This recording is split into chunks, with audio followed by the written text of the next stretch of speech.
Om Sahasrashirasha Purushah Sahasrakshah Sahasrapad Sarvabhumim Vishwato Vrittva Yadishtat Dashangulam. There was the whole sentence.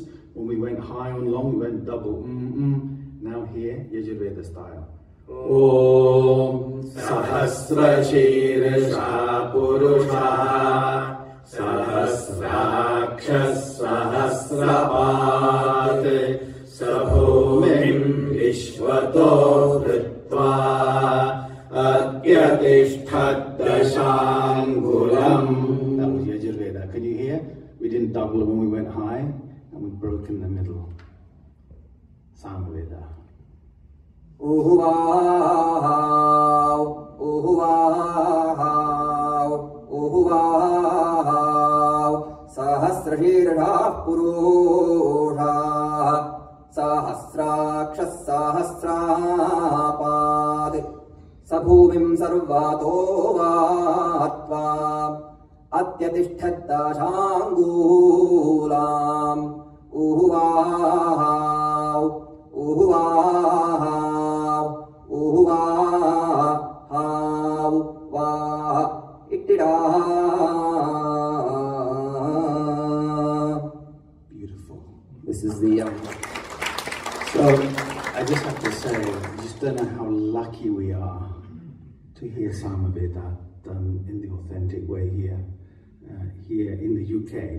And for us to be able to put 4 Vedas together on a stage is actually thanks to all of you and your support. We'll do one more. Who knows the Gayatri Mantra, anyone? A few of you? Who knows it with Swara? You'll learn it. So again, first hear it in Rig Veda. Om Tat Savitur Varenyam Bhargo Devasya Dhimahi Dhiyo Yo Nah Prachodayat. Yajurveda as it appears in the Aranyaka portion. Om Tat Savitur Varenyam Bhargo Devasya Dhimahi Dhiyo Yo Nah Prachodayat. Samaveda. Tatsaviturvarenyo Bhargo Devasya Dhimahi